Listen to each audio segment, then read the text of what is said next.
வணக்கம். Welcome to கதை திரட்டு. இந்த வீடியோவில் நம்ம என்ன கதை கேட்க போகிறோம்னா, வண்ணம் நீயே வானம் நீயே கதையின் 5வது பகுதி. நம்ம சேனலை இதுவரைக்கும் சப்ஸ்கிரைப் பண்ணாதவங்க சப்ஸ்கிரைப் பண்ணுங்க. பக்கத்தில் இருக்கிற பெல் ஐகானை கிளிக் பண்ணி ஆல்ங்கிற ஆப்ஷனை ப்ரெஸ் பண்ணுங்க. ஸோ தட் நான் போடுற கதைகளை உடனுக்குடனே நீங்கள் கேட்கலாம். வாங்க கதைக்குள்ள போகலாம். சரியான நேரத்தில் சரியான முறையில் சிகிச்சை செய்து அந்த நோயாளியின் உயிரை காப்பாற்றிய ஹர்ஷாவை மனம் திறந்து பாராட்டினார் பாண்டிதுரை. அதற்கு உற்ற துணையாய் செயல்பட்ட ஹரணியையும் பாராட்டினார். ஒரு டாக்டருக்கு எப்போதும் நோயாளியின் உயிரை காப்பாற்ற வேண்டும் என்பது மட்டும்தான் மனதில் உறுதியாய் நிலைத்திருக்க வேண்டும். மற்ற எல்லாம் இரண்டாம் பட்சம்தான். உண்மையான நோக்கத்தோடு செய்யப்படும் எந்த முயற்சியும் நன்மையில்தான் முடியும். அவர்களுக்கு அறிவுரை கூறி அனுப்பி வைத்தார். மினி, ஒரு நாள் உலகமே திரும்பி பார்க்கும் அளவுக்கு சிறந்த சர்ஜனாக வருவான் அந்த பையன். ஆனா, அவர்கள் சென்றுவிட்ட பின்பும் ஒருவித சிந்தனையில் இருந்தார் டாக்டர் பாண்டிதுரை. ஆனா, மீனலோசனி கேட்க, பாண்டிதுரை இப்போது எழுந்து கொண்டு மனைவியுடன் கார் பார்க்கிங்கை அடைந்தார். நான் டிரைவ் செய்யறேன் என்று மீனலோசனி சொல்ல அவர் அருகில் வந்து அமர்ந்தார். நீ கொஞ்ச நேரம் முன்னாடி வந்திருக்கணும் மினி. அந்த குட்டி பொண்ணை பார்த்துருக்கணும். என்னை கண்டா ஹாஸ்பிட்டலே நடுங்குது. துளி கூட பயம் இல்லாம நாங்க உங்க ஸ்டூடெண்ட்ஸ் சரியானதை தான் செய்தோம்னு தைரியமா சொல்லுது. அந்த பையனை தனக்கு பின்னால மறைச்சுக்கிட்டு தண்டனை கொடுக்கறதா இருந்தா எனக்கு கொடுங்கன்னு சொல்லுது. அவர் சொல்ல மீனலோசனி இப்போது மெலிதாக சிரித்தார். உன்னையே நேர்ல பார்த்தது போல இருந்தாப்படி அவர் சொல்லவும் ஆமாம் என்று தலையசைத்தார்.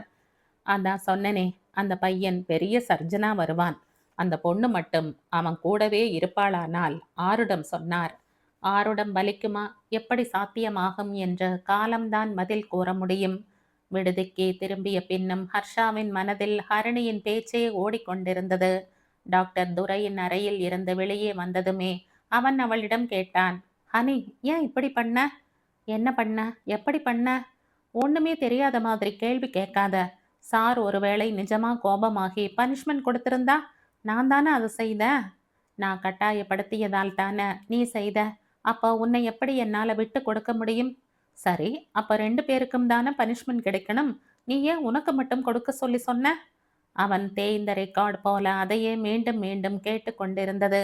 அவளுக்கு எரிச்சலாகத்தான் இருந்தது. லூசு மாதிரி பேசி என்னை டென்ஷன் ஆக்காத ஹரி. அவர் ஒருவேளை உன் லாக் புக்கில் பிளாக் மார்க் வைத்து விட்டால் என்ன செய்வாய்? யூஎஸ் போக எக்ஸாம் எல்லாம் எழுதி வச்சிருக்க. அங்க இதெல்லாம் ரொம்ப பாப்பாங்க தானே? அவள் சொல்லவும் ஹர்ஷவர்தன் ஆடிப்போனது என்னவோ உண்மைதான். அவன் கூட அதை பத்தி யோசிக்கல.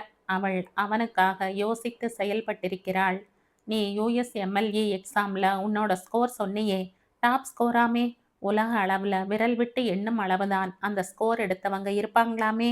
நான் உன் பேரை சொல்லாம இந்த ஸ்கோர்னா என்ன அர்த்தம்னு என் தங்கை கிட்ட விசாரிக்க சொன்னேன். அவங்க இன்ஜினியரிங்ல நிறைய பேர் யூஎஸ் போக கேட் எல்லாம் எழுதுவாங்கன்னு ஒரு நாள் சொன்னாள். அவ தான் விசாரிச்சு சொன்னா, இவ்வளவு ஸ்கோர் யாராலையும் எடுக்க முடியாது, வெரி ரேர்னு. ஆ, ஆமா, அவ்வளவுதான் அவனால் பேச முடிந்தது. உங்கிட்ட டேலண்ட் நிறைய இருக்கு ஹரி, அதை சரியா பயன்படுத்து. இன்னும் ஒரு எக்ஸாம் இருக்குன்னு சொன்னியே, அது ஒழுங்கா படிக்கிற வழியை பாரு. மிக சாதாரணமாக சொல்லிவிட்டு சென்று விட்டாள். அவள் வாயாலே பிரின்ஸ் என்று சொல்ல வைக்கிறேன் என்று அன்று சபதம் செய்தான்தான். ஆனால் இன்று அவளுக்காக சிறந்த சர்ஜனாகத்தான் வரவேண்டும் என்ற உறுதி பூண்டான். தன் அன்னையிடம் அவன் நடந்ததை கூறி ஹரணியை பற்றி சிலாகித்து கூறினான். அம்மா, நாம ஃபர்ஸ்ட் டைம் இங்க ஹவேலிக்கு வந்தபோது நான் எல்லாரையும் பார்த்து பயந்து உங்க புடவையை இறுக்கமா பிடிச்சிட்டு உங்க பின்னால ஒளிஞ்சுகிட்டனே, அப்படித்தான் இருந்ததுமா. அவ எவ்வளவு தைரியமா பேசுறா. எனக்கே கொஞ்சம் பயமாத்தான் இருந்தது. எனக்கு அப்படியே உங்களை பார்த்தது போல இருந்துச்சுமா. நீங்களும் அப்பாவும் நான் பெரிய டாக்டர் ஆகணும்னு கனவு கண்டீங்கன்னு சொல்வீங்களே, அவளும் அதையே தான் சொல்றா. அவன் ஹரிணியின் புகழ் பாடிக்கொண்டே போனான். மகன் சொன்னதை கேட்டு மனம் மகிழ்ந்தாலும் சிந்தனை வயப்பட்டார் சாரதா. ராஜ குடும்பங்களில் பெண்ணோ பிள்ளையோ இளம் வயதிலேயே திருமணம் செய்து விடுவது வழக்கமாக இருந்தது. ஸ்வாதிகாவை ஏன் நாம ஹர்ஷாவுக்கு தேர்ந்தெடுக்க கூடாது என்று மூத்த மருமகளிடம் தனது மாமியார் ஆலோசித்துக் கொண்டிருந்ததை தற்செயலாக கேட்டார் சாரதா. ஸ்வாதி பிஸ்னஸ் மேனேஜ்மெண்ட் படிக்க யூஎஸ் போக போறேன்னு சொல்றா. அவ இப்பதான் டிகிரி சேர்ந்திருக்கா. என் தம்பி இப்போதைக்கு அவளுக்கு திருமணம் செய்ய ஒத்துக்க மாட்டார். பேசி வைத்துக் கொள்ளலாம். நம் ஊரில் பரிசம் போடுவது போல வேண்டுமானால் செய்து விடலாம்.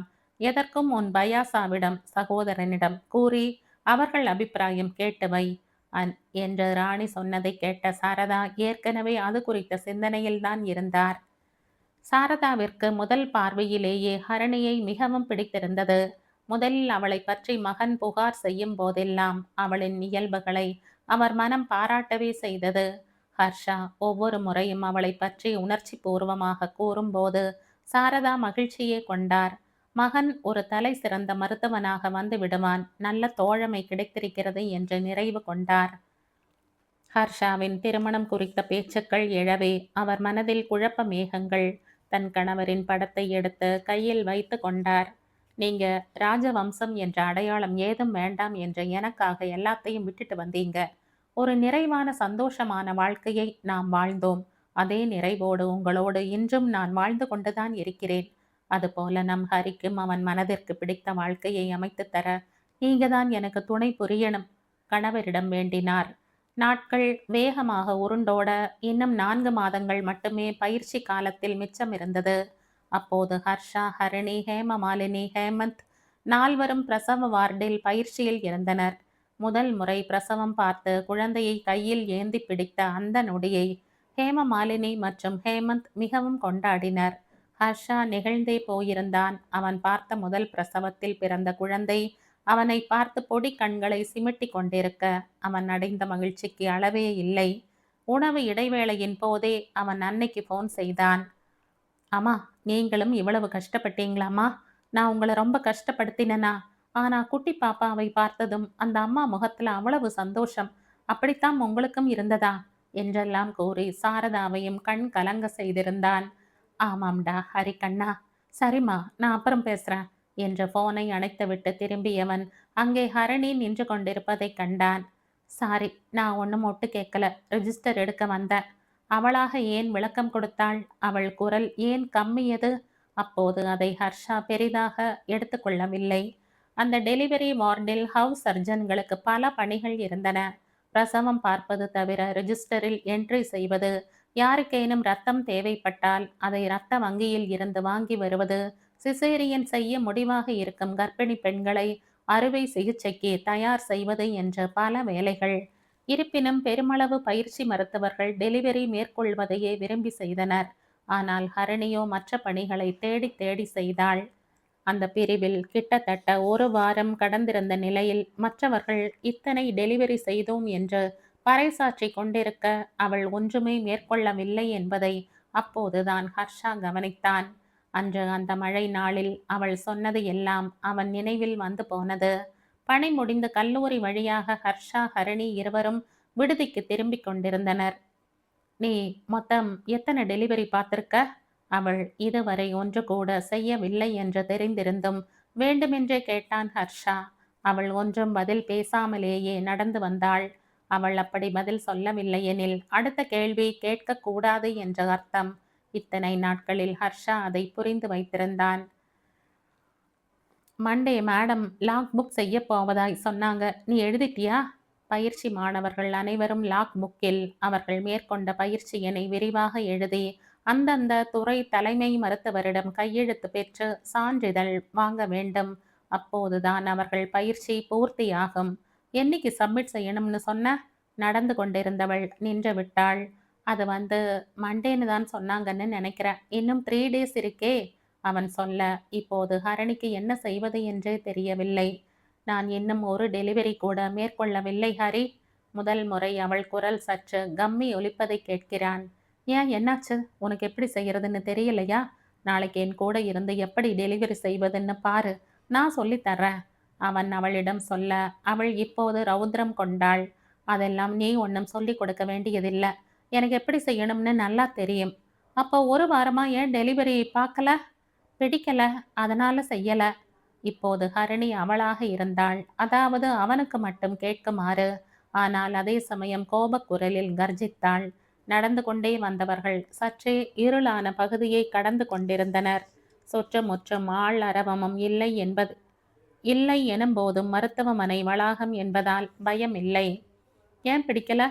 அவனுக்கு சற்று அதிக கொழுப்பு சத்துத்தான் இருக்க வேண்டும். தானாக சென்று ஹரியின் வாயில் தலையை கொண்டு போய் கொடுப்பானா ஹரி? அவன் சற்றும் எதிர்பார்க்கவில்லை. சட்டென அவனது வெள்ளை கோட்டை கொத்தாக பிடித்தாள். அவனை விட அவள் உயரத்தில் மிகவும் குறைவு.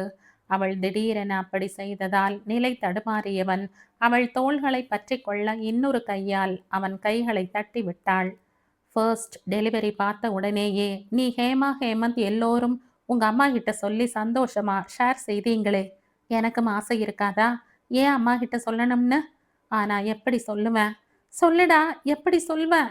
கோபத்தில் தொடங்கி கண்ணீரில் அவன் முன் கேள்வியை வைத்தாள். நிதானமாக அவள் கைகளை தனது கோட்டில் இருந்து விலக்கியவன் அவள் கரங்களை மென்மையாக பற்றி கொண்டு பதில் சொன்னான். இப்போது ஆடிப்போவது அவளது முறையானது. அதை கேட்டவள் இமை கூட தட்டாமல் அவனையே ஆச்சரியத்துடன் பார்த்து கொண்டிருந்தாள். உன் அம்மா கிட்ட எப்படி சொல்றதுன்னு ஏன் இவ்வளவு யோசிக்கிற? வாயால தான் சொல்லு, நிதானமாக சொன்னான். அவளுக்கு கோபம் பொத்து கொண்டு வந்தது. அவனிடம் மட்டும் தானே சொல்லி இருந்தாள் அவள் தத்து பிள்ளை என. ஒருவேளை மறந்து விட்டானோ என்று நினைத்தாள். ஹரி, விளையாடாத. அன்னைக்கு உன்கிட்ட சொன்னனே, வந்து நான் அதாவது என்னை சொல்ல முடியவில்லை அவளால். அன்று ஒரு வேகத்தில் அவனிடம் கொட்டி தீர்த்து விட்டாள். ஆனால் இப்போது அவளால் வார்த்தைகளால் சொல்ல முடியவில்லை. மனம் நடந்தது எல்லாம் கனவு என்று ஆகிவிடாதா என்று ஆசைப்பட்டது. ஹர்ஷா அவளது மனநிலையை நன்றாக உணர்ந்து கொண்டான். பற்றி இருந்த அவள் கரங்களை விட்டு விடாமல் கல்லூரியின் ஆடிட்டோரியத்தின் வாயிலுக்கு அழைத்து சென்றான். அரங்கம் பூட்டியிருந்த போதிலும் வராண்டாவில் ஒளி விளக்கின் வெளிச்சம் இருந்தது. முன் படிக்கட்டில் அவளை அமர வைத்து தானும் அமர்ந்தான். ஹரிணி மிகவும் பலவீனமாகி போயிருந்தாள். அதனாலேயே அவள் எதிர்ப்பு ஏதும் தெரிவிக்காமல் அமைதியாக இருந்தாள். ஹனி, எனக்கு ஒரே ஒரு கேள்விக்கு மட்டும் பதில் சொல்லு என்றான். அவள் அவன் முகத்தை ஏறிட்டு பார்த்தாள். அமைதியாக தெளிவாக இருந்தது அவன் வதனம். அவளுக்குள் ஒரு அமைதி ஊடுருவியதை உணர்ந்தாள். உன்னுடைய பயாலாஜிக்கல் பேரண்ட்ஸ் யார் அப்படிங்கிற தேடல் உன் மனசுக்குள்ள இருக்கா? அதுதான் உன்னை டிஸ்டர்ப் செய்கிறதா? அவன் இந்த கேள்வியை கேட்கும் இந்த நொடி வரை தன்னை பெற்றவர்கள் யார் என்ற தேடலோ நினைப்போ அவள் மனதில் இல்லை. மாறாக தான் பாரதியின் கருவறையில் குடியிருக்கவில்லை, ஜெயராஜனின் உயிர் அணுவில் ஜனிக்கவில்லை என்பதுதான் அவள் மனதை ஆட்டி படைத்து கொண்டிருந்தது. அதை அவனிடம் அப்படியே சொன்னாள். அவள் இதைத்தான் சொல்வாள் என்று ஓரளவு கணித்தே வைத்திருந்தான். எங்க ஊர்ல தசராவின் போது ராமகாவியம் நாடகம் நடக்கும். எங்க ஹவேலியில நாடக கலைஞர்கள் 10 நாளைக்கும் அரங்கேற்றுவாங்க. அவன் சொல்லவும் இப்போது இந்த கதையை எதற்கு சொல்கிறான் என்று நினைத்த போதும் எதுவும் பேசாமலே இருந்தாள். ஜனகனுக்கும் சுனைனாவிற்கும் சீதாதேவி மகளாக பிறக்கவில்லை. ஆனால் இன்று வரையில் ஜனகன் மகள் என்றால் அவள் ஜானகி. விதேக மன்னன் புத்திரி என்றாள் அவள் வைதேகி. இதை அவன் சொன்னதும் ஹரிணி சற்றே ஆடிப்போனாள். நானும் வைதேகிதான? பாரதி ஜெயராஜன் மகள் வைதேகி. ஹரிணி வைதேகி. அவள் மனதிற்குள் ஓர் ஒளிச்சிதறல். உலகத்தோட நன்மைக்காக தேவிகள் மண்ணில் தோன்றுவாங்க.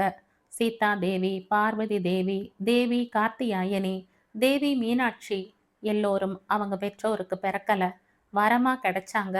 நீயும் இந்த உலகத்தின் நன்மைக்காக உன் அம்மா அப்பாவுக்கு மகளாக வரமாக கிடைச்சிருக்க. நீ சாதாரண பொண்ணு இல்ல ஹனி, நீ தேவி. அன்னைக்கு அனாட்டமி டிசெக்ஷன் கிளாஸ்ல தொடங்கி இன்றளவும் அதை நான் உணர்கிறேன். இப்போது அவனை மிகவும் ஆச்சரியமாக பார்த்தாள். அவன் தன்னை இவ்வளவு உயர்ந்த இடத்தில் வைத்திருக்கிறான் என்று இன்றுதான் முதல் முறையாக அறிந்து கொள்கிறாள். என்ன இப்படி பார்க்குற? நான் உண்மையை தானே சொல்கிறேன். அவன் உணர்ந்து சொல்கிறான் என்று அவளுக்கு புரிந்துதான் இருந்தது. இருந்தாலும் ஆச்சரியம் கொள்வதை அவளால் நிறுத்த முடியவில்லை. சட சடவென பெரிய நீர்த்துளிகள் மண்ணில் வந்து முத்துக்களாய் விழுந்தன. பல நாட்களுக்கு பிறகு மண்ணை வானம் குளிர செய்தது. அவன் அவள் மனதை குளிர செய்தது போல. மண் அந்த குளிர்ச்சியில் சிலிர்த்து வாசம் பரப்பியது. அவள் ஆழமாக மூச்சிழுத்து அந்த வாசத்தை தன் சுவாசத்தில் நிரப்பிக்கொண்டாள். எனக்கு மழைன்னா ரொம்ப பிடிக்கும், அதுவும் மண் வாசம் ரொம்ப ரொம்ப பிடிக்கும் அவனிடம் சொன்னாள். முதல் முறையாக தனக்கு பிடித்ததை இன்னொருவரிடம் பகிர்ந்து கொள்கிறாள். அப்புறம் என்ன பிடிக்கும்? என்ன பிடிக்கும்னா புரியல. அவனை கேள்வியாய் பார்த்தாள். மழை பிடிக்கும்னு சொன்னியே, வேற என்னவெல்லாம் பிடிக்கும்னு கேட்டேன். தெரியலையே, எனக்கு வேற என்ன பிடிக்கும்? யோசித்தாள். அந்த நொடி அவன் கண்களுக்கு 22 வயது யுவதியாக தெரியவில்லை. 2 வயது மழலையாகத்தான் தெரிந்தாள். அவனுக்கே அந்த உணர்வு புதிதாக இருந்தது. இந்த ஹரிணி புதிதாக இருந்தாள். எத்தனையோ முறை அவளிடம் தன் அன்னையின் இயல்புகளை கண்டிருக்கிறான். தைரியம், உறுதி, திடம் என்பதை தாண்டி ஒரு பாதுகாப்பு உணர்வை அவள் அவனுக்கு தந்திருந்தாள். இப்போதோ குஞ்சுகளை தன் சிறகினுள் பாதுகாக்கும் தாய் பறவையாகி விட விழைந்தது அவன் மனம். அப்போது அவனது மொபைல் சிணுங்கியது. திரையில் விடுதி மெஸ்ஸின் போன் நம்பர் தெரிய எடுத்து பேசினான். மெஸ்ஸில் வேலை பார்க்கும் சிறுவன் சீனுதான் போன் செய்திருந்தான். நேரமாகிவிட்டதால் உணவு எடுத்து வைக்க வேண்டுமா என்று ஹர்ஷாவை கேட்டான். ஹர்ஷா சீனுவை கல்லூரி அரங்கத்திற்கு 2 குடைகளை எடுத்து வருமாறு கூறினான். மழை இன்னும் விடல. நாளைக்கு 8 மணிக்கு வேலைக்கு போகணுமே. சீனுவை குடை எடுத்து வர சொன்னேன். ஹரணியிடம் சொல்ல அவளும் சரி என்பதாய் தலையாட்டினாள். ஹரணியிடம் ஒரு குடையை கொடுத்துவிட்டு மற்றொரு குடையில் சீனுவின் தோளில் கை போட்டபடி அவனிடம் பேசிக்கொண்டே முன்னால் சென்று கொண்டிருந்த ஹர்ஷவர்தன் மேலும் அவளை ஆச்சரியப்படுத்தினான். விடுதியை அடைந்ததும் சீனு அவளுக்கும் சேர்த்து உணவை எடுத்து வந்து கொடுக்க நன்றி தெரிவித்துவிட்டு தனது அறைக்கு வந்தாள். ரஞ்சனி மெல்லிய குரலில் மொபைலில் போன் பேசி கொண்டிருந்தாள். ஹவுஸ் சர்ஜன் பயிற்சியின் போது பெருமளவு மருத்துவமனையில் தான் இருக்க நேரும் என்ற போதும் சில துறைகளில் பயிற்சியின் போது நிறைய ஓய்வு நேரமும் கிடைக்கும். அப்படி கிடைத்தாலும் ஹரணி ரஞ்சனி இருவருக்கும் ஒன்றாக அமையும் என்று சொல்ல முடியாது. அப்படி அமையும் சில நேரங்களிலும் ரஞ்சனி சிறிது நாட்களாகவே போன் பேசிக்கொண்டே இருப்பதும் எங்கேனும் சென்றுவிட்டு நேரம் சென்று வருவதுமாயிருந்தாள். சாப்பிட்டியா? ரஞ்சனியிடம் சைகையால் கேட்டாள் ஹரிணி. சாப்பிட்டு விட்டதாக பதிலுக்கு சைகை செய்தவள் போனும் கையுமாக அறையை விட்டு வெளியே சென்று விட்டாள். அவள் வெளியே செல்லவும் சங்கீதா உள்ளே வந்தாள். ரஞ்சனி வெளியேதான் இருக்கா. சங்கீதாவை பார்த்ததும் ஹரிணி சொல்லிவிட்டு சாப்பிடத் தொடங்கினாள். அப்படியா என்றவள் ரஞ்சனியின் கட்டிலில் வந்து அமர்ந்து கொண்டாள். ரஞ்சனி அழுதுகிட்டு இருக்காளோன்னு பார்க்க வந்த. ராகம் எடுத்தாள் சங்கீதா. ஹரிணி ஏன் என்பதாக புருவங்களை மட்டும் உயர்த்தினாள். இது கொன்னும் குறைச்சல் இல்ல என்ற மனதில் நினைத்தாலும் ஹரிணியிடமா சொல்லிவிட முடியும்? இன்னைக்கு டாக்டர் துரைகிட்ட செம டோஸ் வாங்கினா. அவளை கெட் அவுட்னு சொல்லிட்டாரே. உங்ககிட்ட அவ சொல்லலையா? நான் இப்பத்தான் வந்த. அவ போன் பேசிக்கிட்டு இருந்தா. சர்ஜரியில் ஆகாஷ் சார் இருக்கார்ல? சங்கீதா அவளாகவே தொடர்ந்தாள். எனக்கு தெரியாது. ஹரிணி உரையாடலை கத்தரித்து விடவே விரும்பினாள் என்றாலும் வம்பு பேசுவதில் ஆர்வம் கொண்ட சங்கீதா விடுவாளா என்ன? ஃபர்ஸ்ட் இயர் பிஜி உனக்கு தெரிந்திருக்க சான்ஸ் இல்லை. நீ முடித்த பிறகுதான் அவர் ஜாயின் செய்தார். பார்க்க ஆளு செம ஸ்மார்ட்டாத்தான் இருக்கார். சரி சங்கீதா, எனக்கு நாளைக்கு லேபர் வார்டு 8 மணிக்கு போகணும். ரஞ்சனி வந்தா சொல்கிறேன். வெளிப்படையாக வெளியேற சொல்லியும் கேட்காமல் அங்கேயே அமர்ந்து கொண்டாள். நீ படுத்துக்கோ, நான் இங்கேயே வெயிட் பண்ணுறேன் என்றவளை ஹரணியால் ஒன்றும் செய்ய முடியவில்லை. அது ரஞ்சனியின் அறையும் தானே. ஹரிணி அடுத்த நாளுக்கு தேவையானவற்றை எடுத்து வைத்து கொண்டிருந்தாள். நம்ம ரஞ்சனிக்கும் அவருக்கும் லவ்ஸ் ரகசியம் சொல்வது போல சங்கீதா சொல்லவும் ஹரிணி எந்தவித பிரதிபலிப்பையும் காட்டவில்லை. இன்னைக்கு ஆப்ரேஷன் தியேட்டரில் எமர்ஜென்சியாக ஒரு பேஷண்ட்டுக்கு பிளட் தேவைப்பட்டது போல. இவளைத்தான் அரேஞ்ச் செய்து எடுத்துக்கிட்டு வர சொல்லியிருக்காங்க. இவன் வழியில் ஆகாஷ் சாரை பார்த்து அவர் கூட பேசிட்டு இருந்ததுல நேரம் போனதே தெரியல போல. அவ திரும்ப தியேட்டருக்குள்ள போனதும் கெட் அவுட்னு கத்திட்டாராம் துரை சார். பேஷண்ட்டுக்கு என்னாச்சு? பிளட் கிடைச்சதா இல்லையா? ஹரணி பதற்றத்தோடு வினவினாள். பேஷண்ட் நல்லாத்தான் இருக்கார். மீனா மேடம் தான் அனஸ்தடிஸ்ட். டிலே ஆகவும் அவங்களே பிளட் பேங்க்குக்கு ஃபோன் செய்து அவங்க ஜூனியரை அனுப்பி வாங்கிட்டு வர சொல்லி மேனேஜ் செய்துட்டாங்க. துரை சாரை பிளட் வர வரைக்கும் ஓப்பன் செய்ய வேண்டாம்னு சொல்லிட்டாங்க போல. இன்னைக்கு நிறைய எமர்ஜென்சி வேறா? அதான் சார் சும்மாவே டெரர். இன்னைக்கு எரிமலை ஆகிட்டார்னு கேள்விப்பட்டேன். சங்கீதா சொல்லவும் பெருமூச்சு விட்டாள் ஹரிணி. பேஷண்ட் நல்லபடியாக இருக்கிறார் என்றதுமே நிம்மதி அடைந்தாள். அதிலும் மீனா மேடமின் பெயரை கேட்டதுமே அவளுக்குள் உற்சாகம் தொற்றிக் கொண்டது. அடுத்த மாதம் ஃப்ரீ டைம் நிறைய கிடைக்கும். அப்போது ஹரியுடன் சென்று சாரையும் மேடமையும் பார்க்க வேண்டும் என்று நினைத்து கொண்டாள். சரி, டைம் ஆச்சு, அப்புறம் வர. தான் வந்த காரியம் முடிந்து விட்டதால் விடை பெற்று கொண்டாள் சங்கீதா. சங்கீதாவுக்கு இப்படி ஏதேனும் விஷயம் தெரிய வந்தால் அதை 4 பேரிடமாவது சொல்லவில்லை என்றால் தலை வெடித்துவிடும். ஆனாலும் அவள் ஒருபோதும் பொய்யாக இட்டு கட்டி எல்லாம் கதை பரப்ப மாட்டாள். எப்படியேனும் உண்மையை முழுமையாக சென்று தெரிந்து வந்து விடுவாள். அவளது திறமைக்கு ஜேர்னலிஸ்ட் அல்லது துப்பறியும் வேலை இப்படி ஏதேனிலும் இருந்திருந்தால் திறமையாக வெற்றி பெற்றிருப்பாள். ஹரணிக்கு யார் என்ன சொன்னாலும் அதையெல்லாம் சட்டை செய்யும் பழக்கம் இல்லைதான். ஆனாலும் இன்று ரஞ்சனி செய்த செயலை அவளால் ஏற்றுக்கொள்ள முடியவில்லை. இருந்த போதிலும் வேறு ஏதேனும் தவிர்க்க முடியாத காரணத்தினால் அவள் கடமையை செய்ய தாமதம் ஏற்பட்டு இருக்கும் என்றே நினைத்தாள். ரஞ்சனி அறைக்குள் வந்தபோதும் ஹரணி அவளிடம் எதையும் கேட்கவில்லை. ரஞ்சனியும் எதுவும் சொல்லவில்லை. ஆனால் ஹர்ஷாவின் அறையில் முரளி அவனிடம் எல்லாவற்றையும் சொல்லி புலம்பிக் கொண்டிருந்தான். பிரின்ஸ், எல்லாரும் சொன்னபோது கூட நான் நம்பவே இல்லை. ஆனால் ஆனால் நான் நேராகவே பார்த்தேன், அதுவும் பீச்சில் ஆகாஷுடன். முரளி, அவங்க ஃப்ரெண்ட்ஸாக கூட இருக்கலாம். அப்படியே அவங்க ஒருத்தரை ஒருத்தர் விரும்பினா அது அவங்க பர்சனல் விஷயம். நீ உன் விருப்பத்தை சொல்லியும் மானு பதில் சொல்லலையே. பிரின்ஸ், அந்த ஆகாஷ் நல்லவன் இல்லை. நான் நல்லா விசாரிச்சுட்டேன். அவள் அவனை ரொம்பவே நம்பி இருக்கிறாள். எனக்கு அதான் கஷ்டமா இருக்கு. முரளியின் உண்மையான நேசத்தை ஹர்ஷா உணர்ந்தான். அவன் தவிப்பும் புரிந்தது. அதுவும் இன்னைக்கு அவ செய்தது பெரிய தப்பு. துரை சார் கண்டிப்பா அவளுக்கு சர்டிஃபிகேட் தர மாட்டார். எனக்கு அதுவும் பயமா இருக்கு. முரளி, நீ குழப்பிக்காம உன்னோட கோர்ஸ்ல ஒழுங்கா முடி. இன்னும் 3 months தான் இருக்கு. மானுக்கு ஏதேனும் ப்ராப்ளம்னா we will be there for her. அவன் ஆறுதல் சொல்ல முரளி சற்று நிம்மதி அடைந்தான். ஹர்ஷவர்தனுக்கு அமெரிக்காவில் உள்ள தலை சிறந்த மெடிக்கல் ஸ்கூல்களில் இருந்து மேற்படிப்பிற்கான நேர்முக தேர்விற்கு அழைப்பு வந்திருந்தது. அவன் ஹரிணியிடம் மட்டும்தான் சொன்னான். ஹே, கங்க்ராட்ஸ், கிரேட் என்றெல்லாம் துள்ளி குதிக்கவில்லை அவள். எப்போ போகணும்? உனக்கு எங்கு சென்று சேர விருப்பம்? கார்டியாக் சர்ஜரி எங்க நல்லா இருக்கோ அங்க ஜாயின் செய். இவ்வளவுதான் சொன்னாள். நானும் ரொம்ப நாளா கேட்கணும்னு நினைச்சிட்டே இருந்தேன். என்னை ஏன் எப்போ பாரு கார்டியாக் சர்ஜன் ஆகணும்னு சொல்ற? ஃபர்ஸ்ட் இயர்லேயே சொல்லியிருக்க.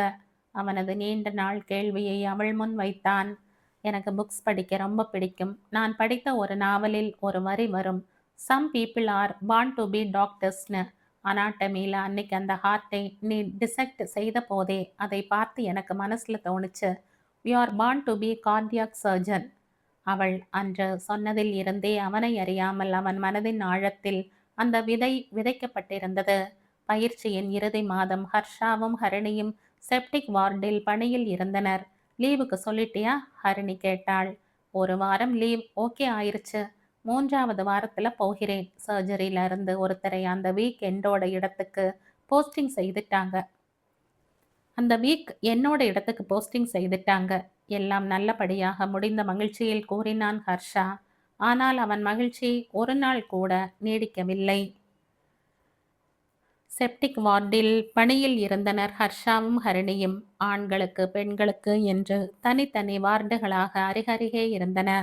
முதல் 15 நாட்கள் ஹர்ஷாவுக்கு ஆண்கள் வார்டிலும் ஹரணிக்கு பெண்கள் வார்டிலும் என்ற பணி அட்டவணையில் இருக்க இருவரும் அவரவர் வார்டுக்கு சென்றனர்.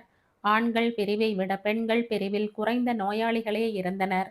எனவேதான் ஹர்ஷாவிற்கு அவன் பெண்கள் பிரிவில் பணிபுரியும் சமயம் விடுப்பு அனுமதிக்கப்பட்டிருந்தது. ஹரிணி, நீ லக்கி தான். கடைசி போஸ்டிங் செப்டிக் வார்டில். ஃப்ரீ போஸ்டிங் தான். எனக்கு கடைசியிலா லேபர் வார்டு அமைய வேண்டும்? சங்கீதா அழுத்து கொண்டே சொன்னாள். செப்டிக் வார்டை போய் ஃப்ரீ போஸ்டிங்னு ஏன் சொல்றா? ரஞ்சனியிடம் சந்தேகம் கேட்டாள் ஹரிணி. சீல் வைத்து ரணமாகி போன புண்களுக்கு ட்ரெஸ்ஸிங் செய்வது மட்டும்தான் நம் பணி. மற்றது எல்லாம் சர்ஜரி பிஜி செய்வாங்க. ரஞ்சனி விளக்கம் சொன்னாள். முதல் நாள் பணிக்கு சென்ற ஹரணிக்கு அப்படி ஒன்றும் ஃப்ரீ போஸ்டிங் இல்லை என்றே தோன்றியது. நீரிழிவு நோயின் காரணமாக கேங்க்ரீன் என்று சொல்லப்படும் மதுமேக புண், அறுவை சிகிச்சையை தொடர்ந்து தொற்று கிருமிகளால் சீழ் கோர்த்து கொண்ட புண் என பாதிக்கப்பட்ட நோயாளிகளை காண்கையில் மனம் வெதும்பி போனாள். ரண வேதனை என்னவென்று அங்குதான் அறிந்தாள். டாக்டர் அம்மா, என் காலை எடுத்துடுவாங்கன்னு நர்ஸ் சொல்றாங்களே, உங்களால சரி செய்திட முடியாதா?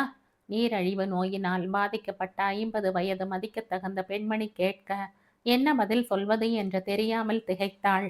அந்த நோயாளியின் மருத்துவ குறிப்பேட்டை பார்த்தவள் நோயின் தீவிரத்தை அறிந்தாள். கால் எடுக்கவில்லை எனில் உயிரே போய்விடும் அபாயம் இருந்தது. இந்த உண்மையை நோயாளிக்கு சொல்லாமல் இருக்கவும் முடியாது. ஏனெனில் காலை எடுத்துவிட்ட பிறகு நோயாளிக்கு மன உளைச்சல் மற்றும் பாதிப்புகள் நிறைய வரும். அதை எதிர்கொள்ளும் திடம் நோயாளிக்கு வேண்டும். நோயாளிக்கு சிகிச்சை அளிப்பது மட்டுமின்றி அவர் உடல் நலத்தோடு மன நலத்துடனும் வாழ வழி செய்வது மருத்துவரின் கடமை அல்லவா? கால் இல்லை என்றால் அது ஒரு குறை அல்ல.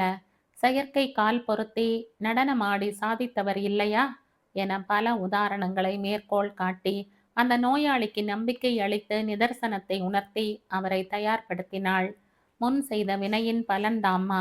தினம் இரவு கால் பிடித்துவிடும் என் மருமகளை இதே காலால் எட்டி உதைத்திருக்கிறேன். பையன் என் சொல்லை மீறி ஏழை பொண்ணை கல்யாணம் செய்துகிட்டு வந்துட்டான்னு அவளை இல்லாத கொடுமைகள் செய்தேன். இப்போ என் மருத்துவ செலவுக்கே இருந்த பணமெல்லாம் போச்சு. மருமகள்தான் எனக்கு பணிவிடை செய்து கொண்டிருக்கா. அவளுக்கு நான் இன்னும் பாரமாகி விடக்கூடாதுமா. கண்ணீருடன் சொன்ன அந்த நோயாளியை தேற்றிவிட்டு அடுத்த நோயாளியை கவனிக்க சென்றாள். வாழ்க்கை பலருக்கு அது மருத்துவமனையின் படுக்கையில்தான் பொறிப்படுகிறது. பிணியும் அதன் வலியும் எந்தவித பேதமும் அறியாது. என்ன பணம் படைத்தவன் அதே வலியை குளிர் ஊட்டப்பட்ட ஸ்பெஷல் அறையில் அனுபவிக்கிறான். இல்லாதவன் பொது மருத்துவமனையின் வார்டில் உணர்கிறான். மனிதன் தோன்றிய காலம் தொட்டே நோயும் அதன் வலிகளும் உடன் பயணித்து கொண்டேதான் இருக்கின்றன. நவீன மருத்துவ முறைகள் எத்தனை வந்தாலும் புதிதாக பிணிகளும் தான் பிறவி எடுக்கின்றன. ஹரிணி மற்ற நோயாளிகளுக்கு உரிய சிகிச்சையை அளித்துவிட்டு அங்கே இருந்த குறிப்பேட்டில் கையெழுத்து இட்டு தனது லாக் புக்கிலும் பதிவு செய்தாள். நானும் இங்க 20 வருஷமா ஒர்க் பண்றேன். எத்தனையோ பயிற்சி மருத்துவர்களை பார்த்திருக்கிறேன். அந்த பேஷண்டிடம் நீங்க உண்மையான நிலைமையை எடுத்து சொன்ன விதம், உங்க பொறுமையான அணுகுமுறை, இப்படி ஒரு மெச்சூர்டு ஹவுஸ் சர்ஜனை இப்பதான் பார்க்கிறேன். இப்படியே எப்பவும் இருங்க டாக்டர். அங்கே தலைமை பொறுப்பில் இருக்கும் செவிலியர் கூற ஒரு புன்னகையுடன் நன்றி சொல்லிவிட்டு ஆண்கள் பிரிவில் எட்டி பார்த்தாள்.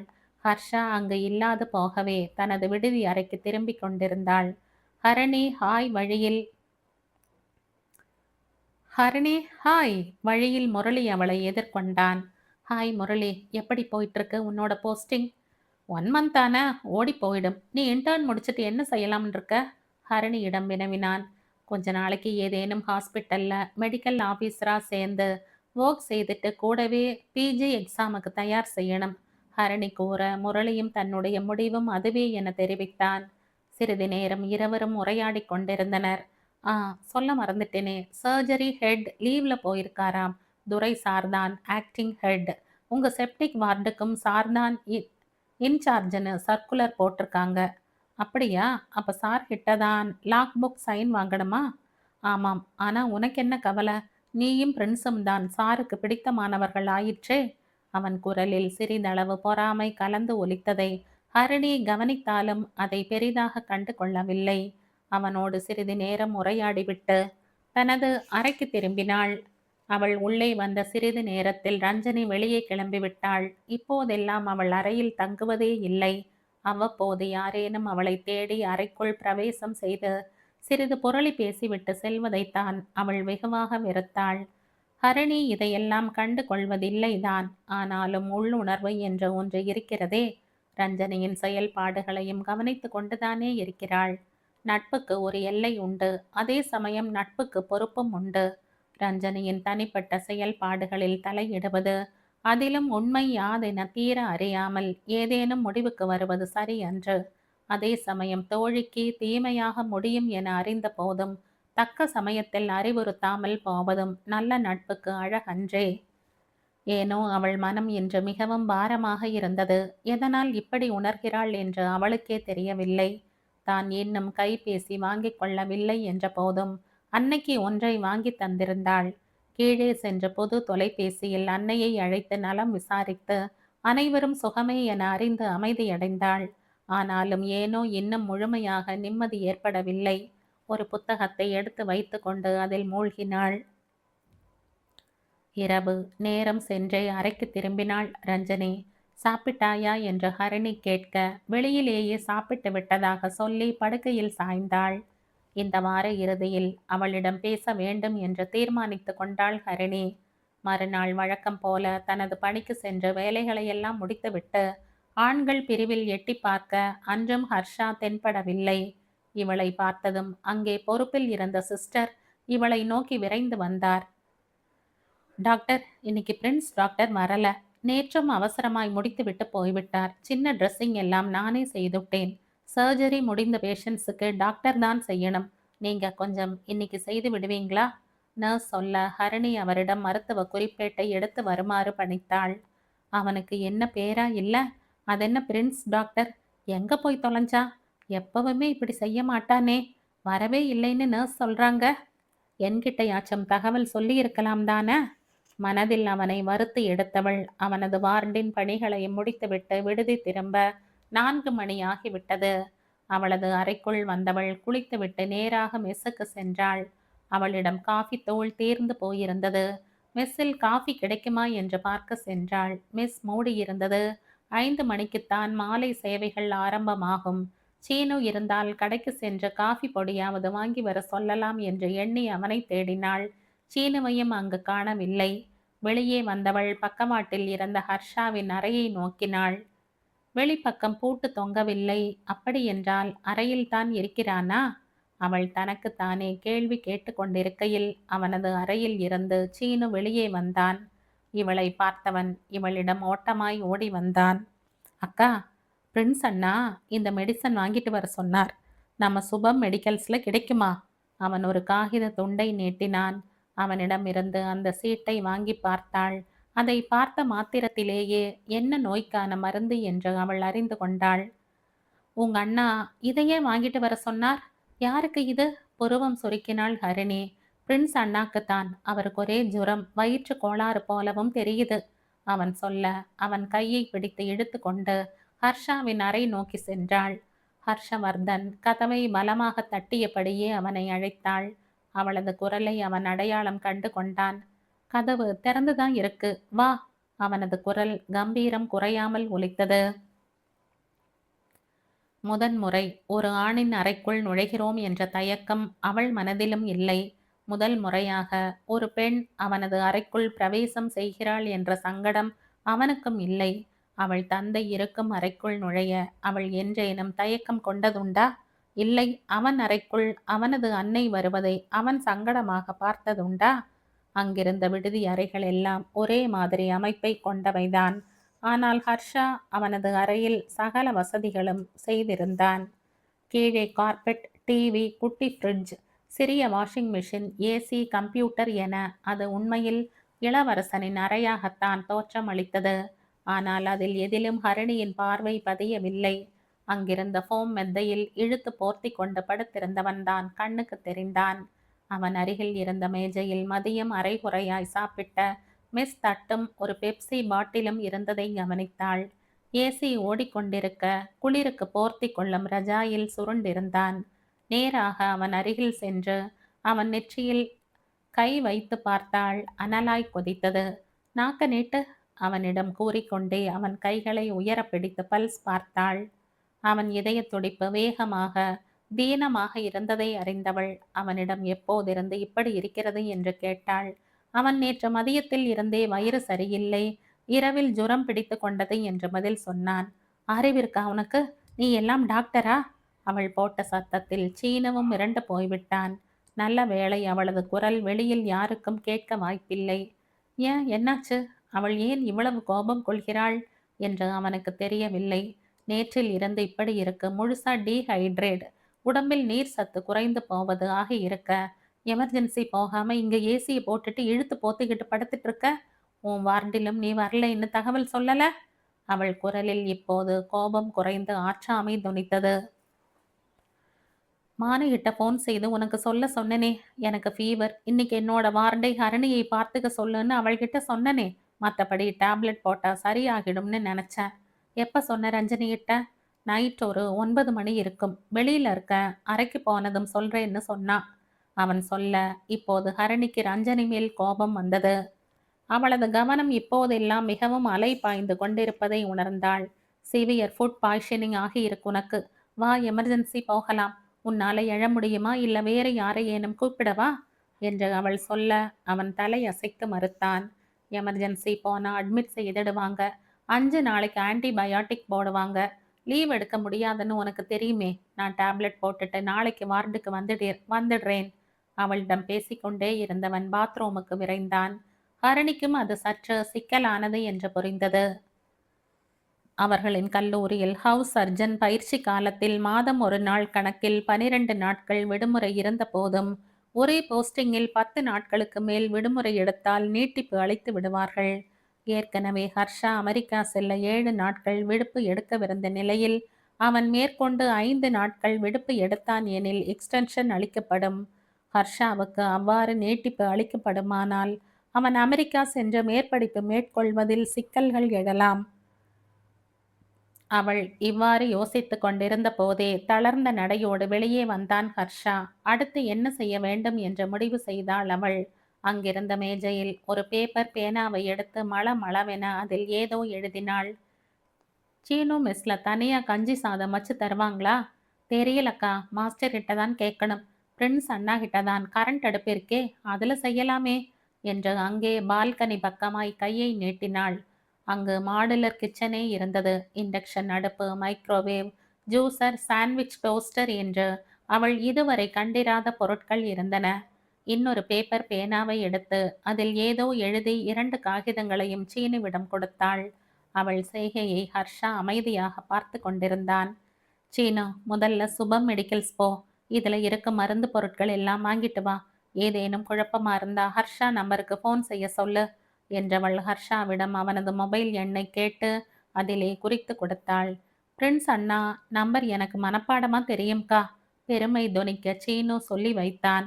சரி சரி, அப்படியே பக்கத்துல இருக்கிற லக்ஷ்மி ஸ்டோர்ஸ்ல இந்த சாமான் எல்லாம் வாங்கிட்டு சீக்கிரம் வா என்றவள் ஹர்ஷாவிடம் பணம் கொடுக்குமாறு சொன்னாள். பர்ஸ் டேபிள் மேல தானே இருக்கு, நீயே எடுத்து கொடு. அவன் சொல்ல அவனது பர்ஸை எடுத்து பணத்தை சீனுவிடம் கொடுத்து அவனை அனுப்பினாள். இவங்க உன் அப்பாவா? அவனது பர்ஸில் சிரித்து கொண்டிருந்த அவனது தந்தையை காட்டி கேட்டாள். ம், உன் அப்பா போட்டோ மட்டும் வச்சிருக்க, உன் அம்மா கோச்சுக்க போறாங்க விளையாட்டாய் சொன்னவள் அதை மீண்டும் மேஜை மீது வைத்தாள். இப்போது அவன் போர்வையை உதறிவிட்டு எழுந்து அமர்ந்தான். அதெல்லாம் கோச்சுக்க மாட்டாங்க, ஏன்னா என் அப்பாவை போட்டோவில் மட்டும் தானே பார்க்க முடியும். கம்மி ஒலித்தது அவன் குரல். ஹரிணி எதுவும் பேசவில்லை. அவனை ஒரு நொடி தீர்க்கமாய் பார்த்தாள். நமக்கு 2 விதமான கண்கள் இருக்குன்னு உனக்கு தெரியுமா? ஃப்ரிட்ஜை திறந்து அங்கிருந்த எலுமிச்சம்பழத்தை எடுத்தபடியே அவள் கேட்க அவனோ புரியாமல் விழித்தான். ஒன்று இந்த புறக்கண்கள் வெளி உலகத்தை பார்க்க, மற்றொன்று அகக்கண்கள் உன் மனதில் பதிந்துள்ளதை பார்க்க. உன் அப்பாவைத்தான் உன் அகக்கண்கள் மூலமா பார்த்து கொண்டிருப்பாயே, அப்புறம் என்ன போட்டோவில் மட்டும்தான் பார்க்க முடியும்னு சொல்ற? இயல்பாக கூறியவள் எலுமிச்சை சாற்றில் சிறிது உப்பு மற்றும் சர்க்கரை சேர்த்து ஜூஸ் தயாரித்து அவனை பருக சொன்னாள். இன்னொருவராக இருந்தால், அச்சச்சோ உனக்கு அப்பா இல்லையா, நீ பாவம் என்றிருப்பார்கள், அல்லது ஓ ஐம் சாரி என்று வருத்தம் தெரிவித்திருப்பார்கள். ஆனால் அவள் ஹரியின் ஹனி. எப்படி அவளது மனதின் தடுமாற்றத்திற்கு அவளுக்கு தக்க தீர்வை சொல்லி தெளிய வைத்திருந்தானோ அதையே தான் அவள் இப்போது அவனுக்கு திரும்ப தந்து கொண்டிருக்கிறாள். அந்த நேரம் அவனது மொபைல் ஒலிக்க திரையில் அம்மா என்று ஒளிர அவனிடம் மொபைலை நீட்டினாள். அவன் அன்னையிடம் தமிழில் பேசியதை ஆச்சரியமாக பார்த்தாள். அதை விட தான் நலமாக இருப்பதாக வேறு சொன்னான். கூடவே தாதிசாவுக்கு எப்படி இருக்கிறது என்று கேட்டறிந்தான். அவன் போன் பேசி முடித்ததும் அவனிடம் கேட்டே விட்டாள். உன் அம்மா கிட்ட தமிழ்ல பேசுற, அன்னைக்கு கூட உன் அம்மா என்கிட்ட தமிழ்ல தான் பேசினாங்க. என் அம்மா தமிழ்நாட்டை சேர்ந்தவங்க தான் என்று சொன்னவன் அவனது பெற்றோரின் கதை முழுவதையும் அவளிடம் சொன்னான். தாதிசா, ஐ மீன் என் பாட்டி போன வாரம் வழுக்கி விழுந்துட்டாங்க. ஹேர்லைன் ட்ரோ கண்டர் ஃப்ராக்சர், இடுப்பு எலும்பில் முறிவு. அம்மா தான் அவங்களை கவனிச்சிட்டு இருக்காங்க. இப்பதான் என் தாதிசாவுக்கு என் அம்மாவின் அருமை புரிந்து அவங்களை மருமகளாக ஏற்றுக்கொண்டிருக்காங்க. என் அம்மா கிட்ட பொய் சொல்ல மாட்டேன். முதல் முறையா நான் நல்லா இருக்கேன்னு பொய் சொல்லியிருக்க. திருவள்ளுவரே சொல்லி இருக்காரே, பொய்மையும் வாய்மை இடத்து. ஹரணி அப்படியே மலைத்து போய் நின்று விட்டாள். இவனை போய் எப்படியெல்லாம் தவறாக நினைத்தோம். ராஜகுமாரன் என்ற திமிர் என்றெல்லாம் நினைத்தோமே, மனதிற்குள் நினைத்து கொண்டாள். என்னை போலவே நீயும் அதிர்ஷ்டசாலி என்று மட்டும் சொன்னாள். இப்போது அதிர்ஷ்டம் எங்கிருந்து வந்தது என்று கேள்வியாய் பார்த்தான். நம்ம 2 பேருக்கும் அருமையான பெற்றோர் கிடைச்சிருக்காங்க. உலகத்தில் எவ்வளவு அதிர்ஷ்டம் கொட்டி கிடைத்தாலும் இதற்கு ஈடு இணையாகாது. அவள் ஆழ்ந்த குரலில் உணர்ந்து சொன்னாள். அவன் பரந்த புன்னகையில் நிறைவாய் தலையாட்டினான். சீனு எல்லா பொருட்களையும் வாங்கி கொண்டு வந்தான். அக்கா, 5 மணிக்கு மெஸ் திறக்கும் நேரம், நான் போகவா? அவளின் அனுமதி வேண்டி நின்றான். நீ போயிட்டு வேலை முடிந்ததும் கொஞ்சம் வருகிறாயா? ஹரணி கேட்க, சீனுவோ அவன் எப்போதும் பணி முடிந்தவுடன் ஹர்ஷாவின் அறையில் தான் இருப்பதாக தெரிவித்தான். பிரின்ஸ் அண்ணா என்னை டுட்டோரியல்ல சேர்த்து படிக்க வைக்கிறார்க்கா. மாஸ்டர் கிட்டேயும் சொல்லி இருக்கார். மிஸ் நேரம் முடிந்ததும் என்னை படிக்க விடணும்னு. அங்க மெஸ்ல எல்லாரும் கதை பேசிட்டு சீட் ஆடிட்டு இருப்பது படிக்க கஷ்டமா இருந்ததால இங்க வந்துதான் தினம் நைட் படிச்சுட்டு தூங்குவேன். அண்ணா நைட் டியூட்டி போனா கூட என்கிட்ட சாவி கொடுத்துட்டு போயிடுவார். சொல்லிவிட்டு சிட்டாக பறந்து சென்றான். ஹர்ஷாவை படுக்க சொல்லி அவனது இரத்த நாளத்தில் ஊசியை ஏற்றிக்கொண்டே, குட் ஹரி, சீனுவை நீ படிக்க வைப்பது சந்தோஷமாக இருக்கு என்றாள். அவனோ ஹா, அம்மா, அப்பா என்று கூப்பாடு போட்டான். ஹரி, இதென்ன சின்ன பிள்ளையாட்டம்? அவன் முகத்தை பார்த்தவள் அவன் வேண்டுமென்றே செய்வதை கண்டு கொண்டதும் முறைத்தாள். அறையிலேயே ட்ரிப்ஸ் ஏற்றி அதில் ஆன்டிபயாட்டிக் மருந்தினை கலந்தாள். பின் சீனு வாங்கி வந்த பொருட்களை எல்லாம் எடுத்துக்கொண்டு அவனது மினி கிச்சனில் நுழைந்தாள். ஹரி, இதை எப்படி ஆன் செய்யணும்? அவள் அங்கிருந்தே குரல் கொடுக்க ஹர்ஷா சொல்ல சொல்ல கஞ்சி சாதம் தயாரித்து அவனை உண்ண வைத்தாள். இதென்ன வெறும் ரைஸ் கஞ்சி, சப்புன்னு இருக்கு? ஹர்ஷா குறை கூற ஹரிணி பதிலுக்கு அவனிடம் வாதம் புரியாமல் அமைதியாக இருந்தாள். ஹரி, என் அம்மா நம்பர் சொல்றேன், கொஞ்சம் ஃபோன் போட்டு தருகிறாயா? அவனிடம் கேட்டாள். இதுக்கு போய் ஏன் என்கிட்ட கேட்டுக்கிட்டு இருக்க? இந்தா ஃபோன், எப்ப வேணும்னாலும் யூஸ் செய்துக்கோ. அவன் அவளிடம் எடுத்து கொடுத்தான். அப்போதெல்லாம் ஸ்மார்ட் போன் இல்லை, ஆதலால் பாஸ்வேர்டு பயன்பாடு எல்லாம் இல்லை. ஹரிணி அவனிடம் இருந்து மொபைலை வாங்கி அவள் அன்னையை அழைத்தாள். தன் அன்னையிடம்தான் ஹர்ஷாவின் அறையில் அவனது மொபைலில் இருந்து பேசுவதாக சொல்லி அவனது உடல் நிலையை எடுத்து கூறி சாப்பிட என்ன கொடுக்கலாம் என்று கேட்டறிந்தாள். சீனு இரவு வேலைகளை முடித்து வருவதற்குள் ஹர்ஷாவுக்கு ஏற்ற வேண்டிய மருந்துகள் முடிவடைந்தன. சீனு, இதுல சுடு தண்ணி வச்சிருக்க, இதை மட்டும் எடுத்துக்கொடு. நைட் ஜுரம் இருந்தா இந்த டேப்லெட் கொடு. ஏதேனும் ரொம்ப ப்ராப்ளம்னா என்னை கூப்பிடு என்றவள் ஹர்ஷாவிடம் திரும்பினாள். நீ இன்னும் 2 வாரத்துல டிராவல் வேற செய்யணும். ஸோ நீ எப்படியும் இன்னும் 3 நாளைக்கேனும் ரெஸ்ட் எடுக்கணும். நம்ம செப்டிக் வார்டு இன்சார்ஜ் துரை சார் தானாம். நாளைக்கு சாரை பார்த்து பேசுறேன். நீ ஒழுங்கா ரெஸ்ட் எடு, அவனிடம் உத்தரவாய் சொன்னாள். மறுநாள் காலை சீக்கிரமே எழுந்து ஹர்ஷாவின் காலை மருந்துகளை ட்ரிப்ஸில் ஏற்றினாள். நான் ஹேமந்த் முரளி யார்கிட்டையாச்சும் கேட்குறேன் ஹரி. அவங்க யாரேனும் ஃப்ரீயா இருந்தா மதியம் போட வேண்டிய மருந்துகளை போட சொல்லலாம். நான் வர எப்படியும் ஈவினிங் ஆயிடுமே எனவும் ஹர்ஷாவும் சரி என்றான். ஹரணி ஹேமந்த் முரளி இருவரிடமும் கேட்க இருவருமே தங்களால் முடியாது என்ற காரணம் கூறி மறுத்துவிட்டிருந்தனர். முரளிக்கு அட்மிஷன் டே, அவனால வர முடியாது. இந்த ஹேமந்த் பாரு, ஹேமாவோடு மதிய ஷோ மூவி போகிறானாம். அந்த ஹிந்தி படம் மதியம்தான் ஷோ இருக்காம். உனக்கு உடம்பு சரியில்லைன்னு சொல்ற, ஐ எம் சாரி ஹரிணின்னு சொல்றான். நீ அவனுக்கெல்லாம் எவ்வளவு செஞ்சிருப்ப? பொழுதுக்கும் ட்ரீட்னு மொக்கி இருக்கான். உன் கார்ல வேற நகர்வலம் போயிருக்கான். அவன் போன சம்மர்ல ஊருக்கு போக டிக்கெட் கிடைக்காம இருந்தபோது நீ தானே டிக்கெட் எல்லாம் எடுத்து கொடுத்த. சினிமா முக்கியம்னு போறா பொறிந்தாள் ஹரிணி. விடு ஹனி, நான் மேனேஜ் பண்ணிக்கிறேன். சீனுவை ஹெல்ப் செய்ய சொல்கிறேன். இல்லை ஹரி, அதுக்கு இல்லை. லைன் பிளாக் ஆனா சீனுவுக்கு சரி செய்தெல்லாம் போட தெரியாதே. சரி, நான் ஏதேனும் ஏற்பாடு செய்கிறேன் என்று சொல்லிவிட்டு பணிக்கு விரைந்தாள். அவளது வார்டு வேலைகளை சீக்கிரம் முடித்தவள் ஹர்ஷாவின் வார்டுக்கு சென்றாள். சிஸ்டர், உங்ககிட்ட ஒரு உதவி கேட்கலாமா? அங்கே பொறுப்பில் இருந்த தலைமை செவிலியரிடம் கேட்டாள். சொல்லுங்க டாக்டர். இன்னும் 3 நாளைக்கு டாக்டர் ஹர்ஷவர்தன் வரமாட்டார். நான் வந்து அவரோட டியூட்டி எல்லாம் செய்து விடுறேன். அவருக்கு ஃபுட் பாய்சன் ஆகி உடம்பு முடியல. நான் டாக்டர் துரைகிட்ட பேசிக்கிறேன். டாக்டர் ஹர்ஷா லீவ் எடுத்தா எக்ஸ்டென்ஷன் வந்துடும், அதான். அவள் கூறியதும் அந்த தலைமை செவிலியர் பதறிப்போனார். பிரின்ஸ், டாக்டருக்கு எப்படி இருக்கு? அவர் நல்லா ரெஸ்ட் எடுக்கட்டும். நீங்க அவரோட வேலைகளையும் செய்திடும்போது டாக்டர் துரை ஓகே சொல்லும்போது எங்களுக்கு ஒரு ப்ராப்ளமும் இல்லை. அப்புறம் இன்னொரு ஹெல்ப் கூட வேணும் சிஸ்டர். உங்கள் டியூட்டி டைம் 1 மணிக்கு முடிஞ்சுடுமே. நீங்கள் கொஞ்சம் எங்கள் ஹாஸ்டல் வரைக்கும் போய் ஹர்ஷாவுக்கு ஆன்டிபயாட்டிக் மட்டும் போட்டுவிட முடியுமா என்று அவள் தயங்கி தயங்கி கேட்க, இதில் இவ்வளவு தயக்கம் எதற்கு என்று கடிந்து கொண்டவர் தான் செய்வதாக சம்மதம் சொன்னார்.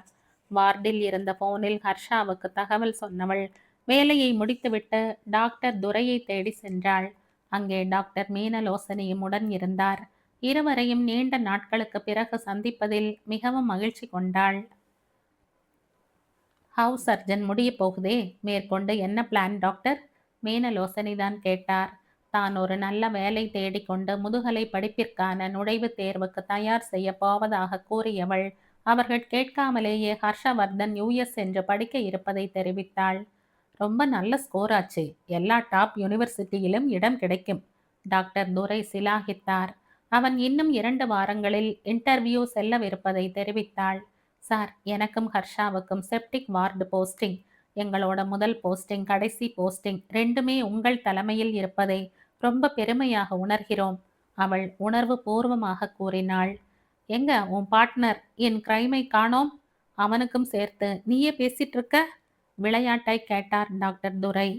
ஹர்ஷாவின் உடல் நலம் குறித்து கூறியவள் லீவ் எடுக்க முடியாத நிலையையும் எடுத்து சொல்லி அவனது அறையிலேயே அவனுக்கு சிகிச்சை அளித்து கொண்டிருப்பதை தெரிவித்தாள். டாக்டர் துரையும் மீனலோசனையும் ஒருவரை ஒருவர் அர்த்தமுடன் பார்த்து கொண்டனர். சார், உங்ககிட்ட ஹெல்ப் கேட்டு வந்திருக்கேன். ஹர்ஷாவுக்கு குணமாகும் வரை அவன் டியூட்டியை நானே சேர்த்து செய்து கொள்கிறேன். அதனால என்றபடி தயங்கி நின்றாள். அட்டண்டன்ஸில் ஆப்சன்ட் போடாம கம்ப்ளீஷன் சர்டிஃபிகேட் தரணும், அவ்வளவுதானே? டாக்டர் துரை சொல்ல ஹரணியின் முகத்தில் புன்னகை. நான் இது போன்ற ஃபேவர் செய்வதில்லைன்னு உனக்கு நல்லாவே தெரியும். அப்படி இருந்தும் நான் இதற்கு சம்மதிக்கிறேன் என்றால் அது ஹர்ஷவர்தனின் திறமைக்காக மட்டுமல்ல, அவனது பணியையும் சேர்த்து நீ பொறுப்பேற்றுக் கொள்வதனாலும் தான். ஹரணி நன்றி சொல்லிவிட்டு விடுதிக்கு சென்றாள். என் லைஃப்ல முதல் முறையா டாக்டர் பாண்டிதுரை ஒரு பர்சனல் ஃபேவர் செய்வதை பார்க்கிறேன். மனைவி ஒரு சிரிப்புடன் சொல்ல துரையும் பதிலுக்கு புன்னகைத்தார். உன் அப்பா உனக்காக முதல் முறையா பர்சனல் ஃபேவர் செய்தாரே, அது போல என்று வைத்துக்கொள் என்று அவர் சொன்ன பதில் ஹரணிக்கு தெரிந்திருக்க வாய்ப்பில்லைதான். ஹர்ஷா அன்று சற்று தேறி இருந்தான். காய்ச்சலும் வயிற்றுப்போக்கும் குறைந்திருந்தது என்றாலும் மிகவும் சோர்வாகவே இருந்தான். டாக்டர் துரை சம்மதம் சொன்னதை மகிழ்ச்சியாக தெரிவித்தாள். சிஸ்டர் வந்து மருந்தை போட்டு விட்டாங்க. நீதான் அவங்க கிட்ட சொன்னியாம், இன்னைக்கு பெட்டரா ஃபீல் செய்கிறேன், நாளைக்கு நானே வார்டுக்கு போகிறேன், இந்த 2 நாள் லீவில் அட்ஜஸ்ட் ஆகிடும்.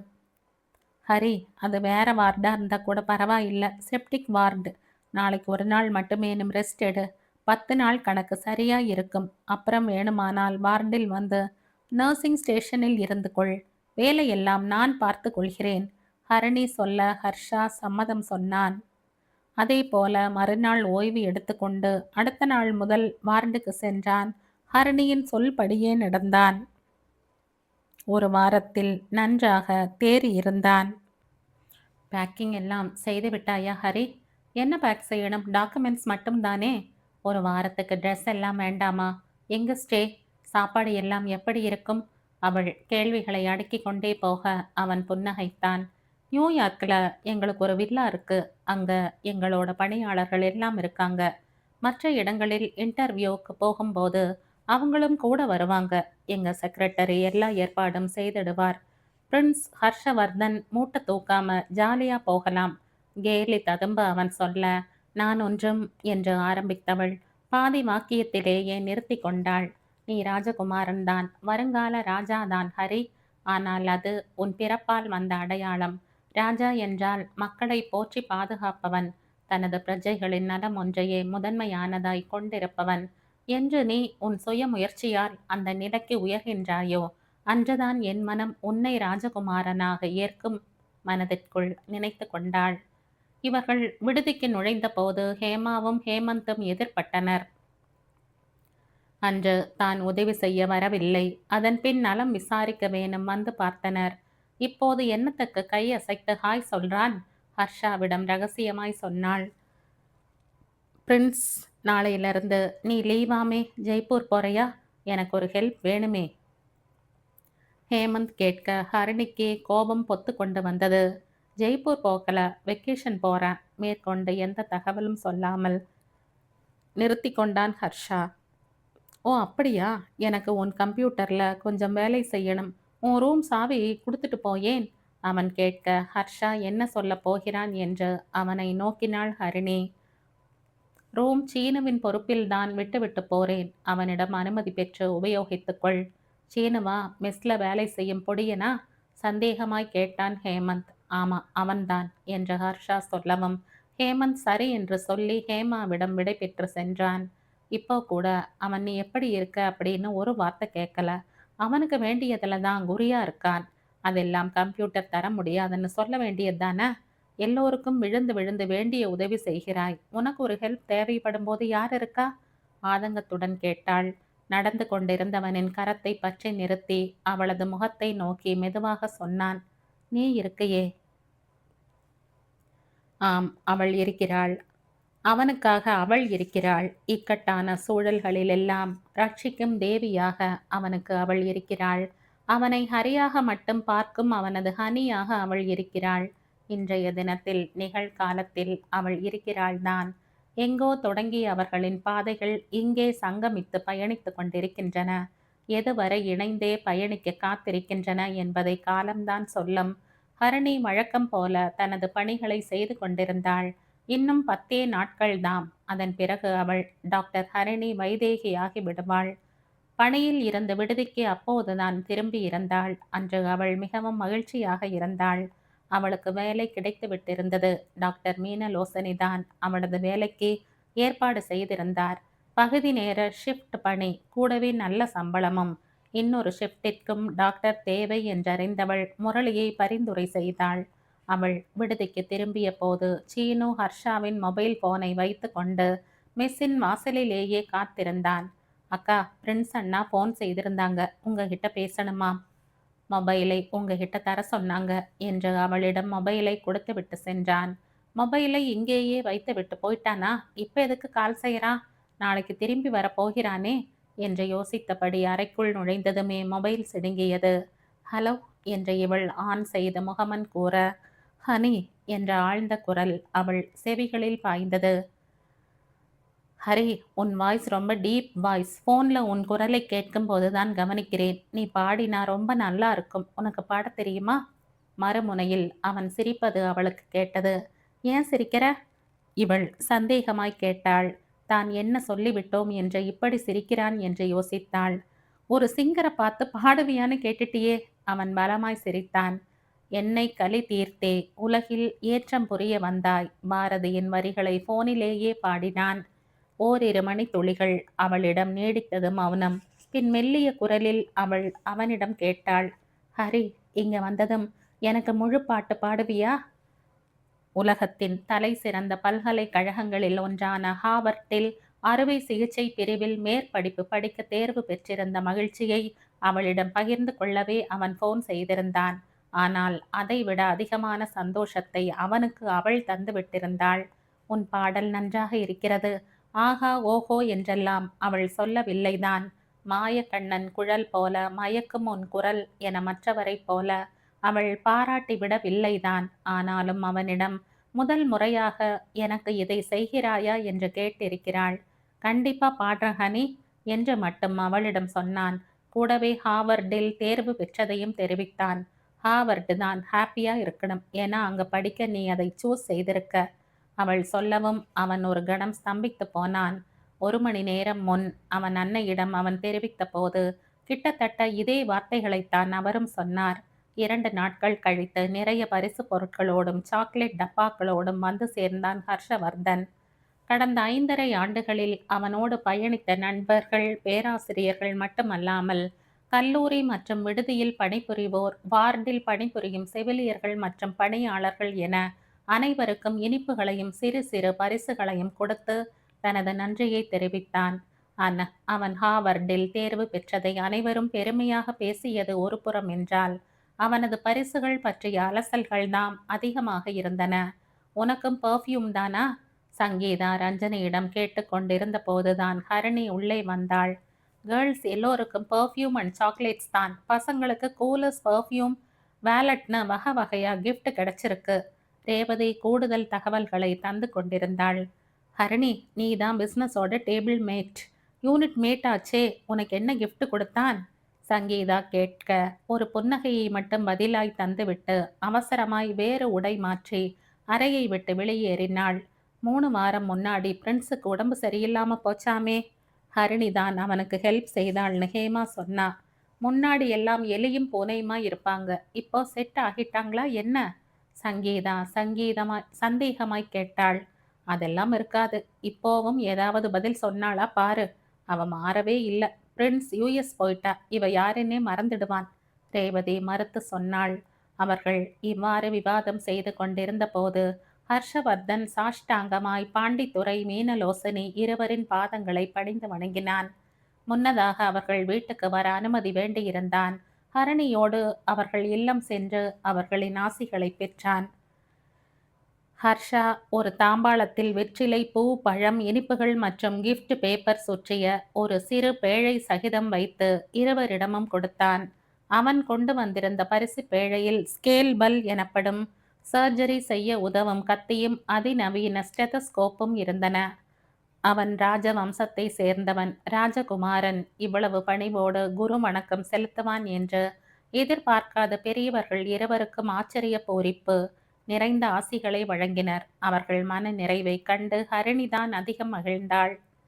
எவன் ஒருவன் மாதா பிதா குருவை மனதார மதித்து வணங்குகிறானோ அவனுக்கு வாழ்க்கையில் எப்போதும் நன்மைகளும் வெற்றிகளும் தேடி வரும். ஹர்ஷாவை பார்த்தபடி மனம் நிறைந்தாள். அந்த நொடி அவளுக்குள் ஒரு கேள்வி எழுந்தது. மாதா பிதாவாக என் அம்மா அப்பாவை மதித்து போற்றுகிறேன் தான். ஆனால் என்னை கருவில் 2 மாதம் சுமந்து தன்னுயிர் கொடுத்து ஈன்ற தாயை நினைத்து பார்க்கவில்லையே. உயிர் கொடுத்த தந்தையை எண்ணவில்லையே. எந்த சூழலில் நான் தத்தெடுக்க பெற்றேன் என்று அறியாத போது, என் பெற்றவர்களை பற்றிய தேடல் இல்லை எனும் போதும், இந்த உலகத்திற்கு என்னை கொண்டு வந்து சேர்த்தமைக்கே பாரதி ஜெயராஜன் மகளாய் நான் வளர காரணமாய் இருந்தவர்களுக்கு மனதிலாவது நன்றி செலுத்த வேண்டுமே. ஹரி, நீ அறியாமலேயே எனக்கு மாபெரும் நன்மையை செய்திருக்கிறாய் தெரியுமா? அவள் ஹர்ஷாவை பார்த்தபடியே சிந்தனையில் ஆழ்ந்து விடவும் தனது முழங்கையால் அவளது தோளை லேசாக இடித்து நனவுக்கு எடுத்து வந்தான். இன்னும் 2 வாரங்களில் அவர்களது பட்டமளிப்பு விழா நடைபெற இருந்த நிலையில் அவர்களின் டீனாக டாக்டர் பாண்டிதுரை பதவி உயர்வு பெற்றது குறித்து ஹர்ஷா, ஹரிணி இருவருமே மகிழ்ந்தனர். பட்டமளிப்பு விழா கூடவே ஜூனியர் மாணவர்கள் சீனியர்களுக்கு ஃபேர்வெல் கொடுக்கும் பார்ட்டி என்று கல்லூரி களை கட்டியது. பட்டமளிப்பு விழாவிற்கு என்று சில விதிமுறைகள் இருந்தன. கல்லூரியின் அரங்கத்தில் நடைபெறுவதால் பட்டம் பெறும் மாணவர் ஒருவருக்கு 4 விருந்தினர் அனுமதி சீட்டுதான் வழங்கப்படும். ஹரிணி தனது குடும்பத்தினர் அனைவரும் பட்டமளிப்பு விழாவுக்கு வர வேண்டும் என்று விரும்பினாள். அவளது பெற்றோர், தங்கைகள் என 5 அனுமதி சீட்டுகள் வேண்டி இருந்தன. யாரிடமாவது கேட்கலாம் தான், ஆனால் எப்படி கேட்பது என்ற குழப்பமாக இருந்தாள். ஹனி, நான் ரூம் ஷிஃப்ட் செய்ய போறேன். அம்மா கிராஜுவேஷனுக்கு வருவதால அடையாறில் இருக்கும் எங்க பங்களாவுக்கு திங்ஸ் எல்லாம் ஷிஃப்ட் செய்துட்டு அங்கேயே இருக்க போறேன். ஹர்ஷா அவளிடம் வந்து சொன்னான். பட்டமளிப்பு விழா வரை அங்கே விடுதியில் தங்கிக் கொள்ள அனுமதி இருந்தது. உனக்கு அடையாறில் வீடு இருக்கா ஹரிணி? அவனை பார்த்து கேட்டாள்.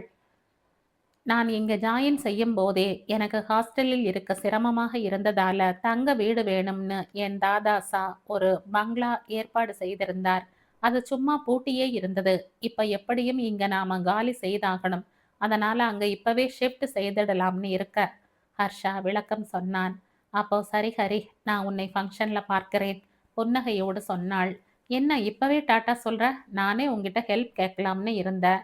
சொல்லு, என்ன ஹெல்ப் வேணும்? என்னால முடிஞ்சா கண்டிப்பா செய்யறேன் என்றாள். ஹர்ஷா அமெரிக்கா செல்லும் முன் தனது அன்னையோடு சிறிது நாட்கள் தனிமையில் இருக்க விரும்பினான். அதனாலேயே அவரை 1 வாரம் முன்னதாக வர சொல்லியிருந்தான். ஆனால் அவனுக்கு இங்கே நிறைய வேலைகளும் இருந்தன. மெடிக்கல் கவுன்சிலில் பதிய வேண்டும். கூடவே ஹார்வர்டில் சேருவதற்கான ஆவணங்களை தயார் செய்ய வேண்டியிருந்தது. அம்மாவை ஷாப்பிங், கோயில்னு என்னால் கூட்டிட்டு போக முடியுமான்னு தெரியல ஹனி. பகல்ல பாவம் அவங்களுக்கு போர் அடிச்சிரும். ஹர்ஷா சொல்லவும் தான் இதில் என்ன செய்ய முடியும் என்பது போல அவனை பார்த்தாள் ஹரிணி. நான் எப்படி ஹெல்ப் செய்ய முடியும் ஹரி? நானும் ஃப்ரீயா இல்லையே. உன்னோட ஃபேமிலியையும் 1 வாரம் முன்னாடியே வர சொல்லிட்ட. அவங்களும் நம்ம வீட்டிலேயே ஸ்டே செய்துக்கலாம். ஹர்ஷா சொல்லவும் ஹரிணி மறுப்பாய் தலையசைத்தாள். அதெல்லாம் சரி வராது ஹரி. அம்மாக்கு ஒரு வாரம் எல்லாம் ஸ்கூல்ல லீவ் சொல்ல முடியாது. அப்பாக்கும் லீவ் கிடைக்காது. அவர் ஃபங்க்ஷனுக்கு வருவதே சந்தேகம். சிஸ்டர்ஸ் மட்டும்தான். அவங்க சுகி கூட தங்கிட்டு ஃபங்க்ஷன் அட்டன் செய்துட்டு கிளம்பிடுவாங்க. ஹரிணி தெளிவாக கூறினாள். நீ டாக்டர் பட்டம் பெறுவதை உன் அப்பா பார்க்க வேண்டாமா ஹனி? அவர் வரணும்னு எனக்கும் ஆசைதான். ஆனால் 4 பாஸ் தான் கொடுப்பாங்க. அம்மாவும் தங்கைகளும் மட்டும்தான் வர முடியும். சுகி ஹாஸ்டல்ல நாங்க தங்கிட்டு ஃபங்க்ஷனுக்கு வருவோம். என் ரூம்ல ரஞ்சனி பேரண்ட்ஸ் இருப்பாங்க இல்லையா? ஹரிணி சொல்ல அவளை இடையிலேயே நிறுத்தினான் ஹர்ஷா. இந்த ஒரே ஒரு முறை மட்டும் நான் சொல்வதை கொஞ்சம் கேள் ஹனி ப்ளீஸ். என் சார்பா 3 பேர் தான் ஃபங்க்ஷன் அட்டன் செய்ய போறாங்க. ஒரு பாஸ் ஃப்ரீயா தான் இருக்கு. அப்பாவை கூட்டி கொண்டு வா. என் ரூம் ஃப்ரீயா தான் இருக்க போகுது. அப்பா இங்கேயே ஸ்டே செய்துக்கட்டும். அப்புறம் பிரீத்தி வரூதினி 2 பேரும் எக்ஸாம் எல்லாம் முடிச்சு ஃப்ரீயா தானே இருக்காங்க. அவங்கள மட்டுமாவது வர சொல்லு. அண்ணா யூனிவர்சிட்டி பக்கம் தானே. நீங்க சிஸ்டர்ஸ் எல்லாம் ஒண்ணா இருக்கலாம். ஹர்ஷா பொறுமையாக எடுத்து சொன்னான். ஹரிணி மறுக்காமல் அவனது யோசனையை ஏற்றுக்கொண்டாள். ஆனால் எந்த காரணம் கொண்டும் அவன் ராஜகுமாரன் என்று தனது தங்கைகளிடம் சொல்லக்கூடாது என்று நிபந்தனை விதித்தாள். தனது அன்னையிடம் கலந்து ஆலோசித்துவிட்டு அவர் சம்மதத்துடன் பிரீத்தி வரூதினி இருவரையும் சுகீர்த்தியின் அறையில் தங்க வைத்தாள். 3 பேரும் ஒழுங்கா ஒத்துமையா இருக்கணும். ஹர்ஷா அம்மா முன்னாடி சின்ன குழந்தைகள் போல அடிச்சிட்டு இருக்கக்கூடாது என அறிவுரைகள் எல்லாம் கூறி சாரதாவிடம் அழைத்து சென்றாள். இவர்களை பார்த்ததுமே சாரதா வாரி அணைத்து கொண்டார். தங்கைகள் மூவருக்குமே அவரை மிகவும் பிடித்து போனது. ஹர்ஷாவும் ஹரிணியும் தங்கள் வேலைகளை கவனிக்க சாரதாவின் பொழுது இளையவர்களுடன் இனிமையாக கழிந்தது. இந்த கதையின் தொடர்ச்சியை அடுத்த பதிவில் கேட்கலாம். நன்றி.